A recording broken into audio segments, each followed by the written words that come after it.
It really was 3 a.m. when everything stopped moving. Phones went off, it showed up as notifications. The new Dr. Jackie is here. Many people thought it was just another prayer at midnight. It could be a sermon, a story, or a word of hope. The confession they got, though, was full of anger, betrayal, and 20 years of silence broken in real time. She was there. There is no makeup or filter, just big eyes, lips shaking, and anger boiling below the surface. I didn't say anything because I had to, but I'm done. The bomb went off. David was in charge of everything. I was just a pawn for him. The chat went crazy. What?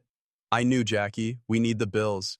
Tamala, please look at this. Who is Jackie? She didn't move. It was a folder on the screen that said David's Secrets. She pointed her camera at it. Voicemails, emails, hotel reservations, and then a video that was already recorded. If Tamala ever finds out we're done, David's voice makes the day. Keep quiet and do your job. That was it. The lie came apart. The church walls were broken.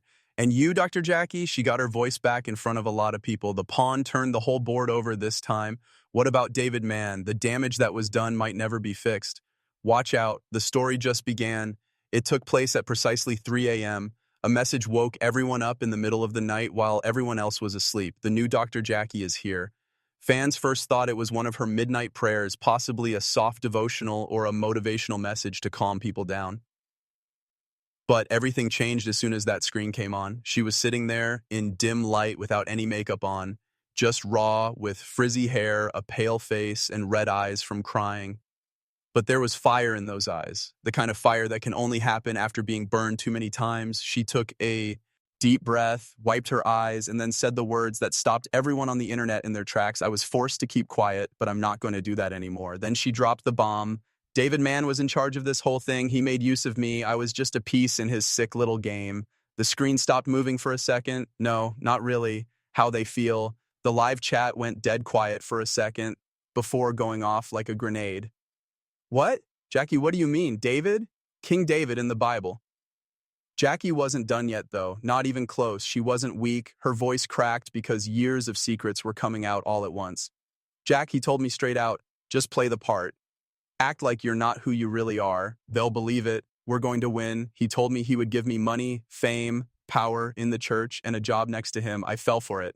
She stopped and reached for her water with a shaking hand. She never took her eyes off the screen, though. When I tried to leave or when I began to have doubts, he lost it. He told me that if I ever spoke up, he would hurt me. It would burn everything I love. The live chat was going crazy. These icons turned into flames. The messages were used as calls to war. A lot of people were recording their screens like it was their life.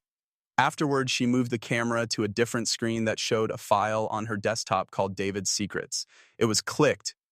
The content began to leak out one piece at a time. David begged her in emails to stick to the script. Voice notes show how he used her like a puppet. Call logs, a bill from a hotel. A late-night get-together in Dallas was caught on camera with the time and location marked and the video being very clear. After that, she showed a video. The sound was rough, but it could be heard clearly. It was David Mann's voice, in a dark corner behind the stage, whispering to Jackie, "We are through if Tamala finds out. Keep quiet and do your job." Things went crazy in the chat. Some people screamed, a lot of people cried, some people said they were going to throw up. Besides those, they kept writing the same line. "Lisa and I believe you, Jackie. Show him off. You will be free when you know the truth." Jackie looked the camera right in the eye. "Stop crying. Only anger. Full of pure, cold, righteous anger. I made my name bad for him. I buried my good name. I gave up my soul. He finally dumped me like trash. I felt like I never mattered. David, guess what? I matter now." And just as the world thought it couldn't get more explosive, the screen split. Tamala Mann's niece had joined the live, and she came in like a wrecking ball. Her voice was frantic, shaking. I heard them backstage. David said, and I quote, "Jackie needs to get it together or she's next." That was it. That was the final nail in David Mann's carefully built legacy. In a matter of minutes, the man praised by pastors, worshipped by fans, and protected by gospel royalty had been stripped bare. And Jackie, she didn't flinch. She ended the live with one final line that burned itself into the internet's memory forever. "He used me like a pawn in his sick game, but now I'm flipping the whole board." Within 10 minutes, hashtags exploded across all platforms. Hashtag we stand with Jackie, hashtag David Mann exposed, hashtag Panomore, hashtag church into safe. Church Facebook groups tried to silence it. Influencers tried to pray it away. But it was too late. Jackie had taken the first step, and the walls David spent decades building around his image were beginning to crack. This wasn't just a lie, this was a funeral for a false narrative, and the gospel community had just been served its first real taste of truth, and baby, it was bitter. And just when the world thought it couldn't get any darker, Dr. Jackie opened that infamous folder, David's Secrets. The name alone sent a chill down viewers' spines, and as she clicked on the first file, the internet collectively leaned forward. A voice memo, David Mann's voice, clear as day, stern, cold, calculated. If Tamala ever finds out, we're finished. So shut your mouth and play your part. The live chat went feral. Thousands of messages flying every second. Is this real? He really said that? Jackie wasn't lying, y'all, but Jackie wasn't done. She zoomed in on a screenshot of a hotel receipt room service, 2 entrees, champagne, and the room booked under a burner name, D. Marshall. The same night David told his team he was at a prayer retreat. The lies were falling apart in real time. This wasn't just gossip, this was evidence. Jackie looked into the camera with tears in her eyes. You think I wanted to destroy a family? You think this was easy for me? I love Tamala, I still do. But David turned love into a trap. Then came the call recordings. She hit play. David's voice again, this time angrier, whispering aggressively, Jackie, if you ever go public, I will ruin you. I'll leak your past. I'll spin it so fast the church won't even look at you. You hear me? You are disposable. Disposable. That one word broke her. She paused the playback and shook her head, her voice cracking. I was nothing to him, just a prop, just someone to take the fall when things went south. And then out of nowhere, someone requested to join the live, Tamala Mann's niece. The comment popped up, let me in. I heard him too. Jackie hesitated and then accepted. A trembling young woman appeared on screen, eyes swollen, holding back sobs. I was backstage last year, she said. David didn't know I was around. He told Jackie, keep it together or you're next. I heard it, I swear to God. And that was the spark. The gospel community didn't just shatter, it exploded. Jackie leaned forward, the fire back in her eye. Now, this wasn't a confession anymore. This was war. You see me now, don't you, she said. Not as the villain, not as the Jezebel they painted me out to be, but as the woman who was forced into... Low camera angle, clearly recorded secretly, David's voice, we fake this right, and the fans eat it up. Your job is to play the misunderstood prophetess, cry a little, be dramatic, then I'll swoop in like the redeemed husband. Tamala forgives, the crowd claps, and we all get paid. The internet went nuclear. David is sick, they planned this. Jackie, you're a hero for exposing this.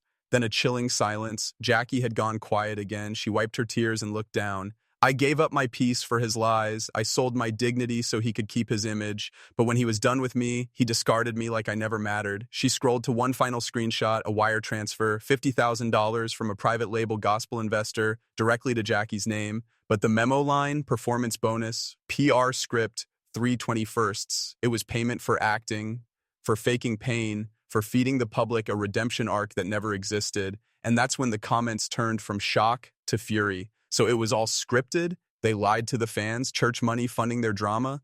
But the worst was yet to come. Jackie clicked on a folder labeled Tamala, and she hesitated. I didn't want to ever touch this, she whispered, but I need you to see how deep this went. Inside were emails, dozens. Between David and a mysterious media fixer, one line stood out, bolded, highlighted. If Tamala ever suspects anything, use the lupus scare. Sympathy buys us silence. The entire live chat froze. Gasps, emojis, hundreds typing, no way. Jackie was crying now. Not dramatic tears, real gut-wrenching sobs. I didn't know, she said. I didn't know he was willing to exploit her health like that. God forgive me, I was part of it. And then the screen glitched. Her live froze for a moment. And when it returned, a warning popped up. Warning, this stream has been reported for sensitive content. She read it out loud, her hands shaking. They're trying to shut me down. But Jackie wasn't afraid anymore. Her entire spirit had shifted. The woman they bullied into silence had become the storm. You can report me, you can block me, but this truth, it's out, and I'm not the only one anymore. As if on cue, 3 more people requested to join her live. Former assistants, background singers, one after the other, they started pouring into the chat saying, I saw it too. David used everyone. Jackie's not lying. And just like that, the fire spread. Twitter timelines caught fire, hashtags exploded, hashtag Jackie was the pawn, hashtag cancel David Mann, hashtag Tamala deserves better, hashtag church cloud is dead. The gospel industry, once draped in robes of holiness and hymns, was now drowning in scandal, betrayal, and leaked receipts. And right in the middle of it, Dr. Jackie, tear-streaked, fearless, and finally free. The moment Dr. Jackie turned off her Instagram live, she collapsed into the arms of her assistant, sobbing, shaking, her entire body trembling like a storm had just ripped through her soul. But she didn't get long to breathe. Within 10 minutes, her phone was blowing up. Gospel blogs, entertainment outlets, and celebrity gossip pages had clipped the entire live and were flooding the internet with it. Hurrah! Tear-stained face was now the face of betrayal and redemption, and then came the backlash against David Mann. Old clips began resurfacing, every joke he cracked about submission, every sermon he gave on controlling your woman, every backhanded remark during interviews suddenly took on a sinister new tone. Fans weren't laughing anymore, they were connecting the dots and realizing Dr. Jackie wasn't lying, and neither was Tamala. That's when Tiffany Mann, Tamala's daughter, dropped the final bombshell. At 4:12 a.m., while the world was still processing Jackie's explosive live, Tiffany uploaded a 2-minute voice recording to her Instagram story. The caption, "My mother begged me to hold this, but silence is what destroyed her." The voice in the recording, David Mann. Clear as day, no filters, no edits. "You do what I tell you, Jackie. You got into this gospel game cause of me, and don't forget it, you messed this up, and I'll make sure you never step on a church stage again. You hear me? You're not Tamala, you're just a body they dress up for branding." That's it. That one clip broke the internet. It was like the final piece of a disgusting puzzle had been snapped into place. David's entire brand of charm and humor disintegrated. What people saw now was manipulation, ego, abuse, a monster hiding in plain sight. The fallout was immediate. Major churches pulled out of Mann family events. Their upcoming tour got canceled. The Mann TV reruns were quietly pulled from gospel streaming platforms. Endorsements dropped like flies. But for Jackie, it wasn't about revenge anymore. She was finally free. She stepped out the next morning, wrapped in a cream blazer and dark sunglasses, walking into the courthouse, not as a co-defendant, but as a plaintiff in a civil lawsuit against David Mann for emotional manipulation, coercion, and defamation. As reporters screamed her name, she paused just for a second and said 4 words that echoed across social media like thunder. "He used me all." Inside the courtroom, things got even messier. David Mann showed up late, disheveled, and without Tamala. Cameras zoomed in on his shaking hands, his cracked voice, and his lawyers whispering like they were trying to hold a crumbling dam with duct tape. And when Tamala Mann walked in, the entire courtroom froze. She didn't sit next to David, she walked right past him and sat beside Jackie. Yes, you read that right. After all the pain, all the silence, all the years of being gaslit and ignored, Tamala finally stood with the woman David tried to destroy. Her statement to the court was brief, but earth-shattering. "I don't know who that man is anymore, and I'm done protecting him." David's face, pale, broken, hollow. For once, the puppet master had no strings left to pull. As court proceedings continued, more documents emerged: emails, NDA drafts, private contracts between David's gospel company and Dr. Jackie showing how he'd manipulated every move she made, every word she said, every public apology she gave. And then came the final twist. Jackie revealed she wasn't the only one. Another woman, a former backup singer from the Mann's early touring days, came forward, then another, then 2 more, each with eerily similar stories: false promises, threats, exploitation, silencing. What began as one woman going live at 3 a.m. became a full-blown movement. Hashtag I am noted upon began trending worldwide. Women across gospel, Christian music, and even mainstream entertainment began sharing their stories of being used, silenced, and erased by powerful men hiding behind scripture and smiles. But Jackie, she wasn't interested in being anyone's symbol. In a final press conference, tears in her eyes but steel in her voice, she said, "I'm not perfect. I made mistakes, but don't you ever let someone convince you that your silence is your safety. Your truth is power, and I'm done hiding mine." And with that, she walked away. From David, from the lies, from the empire that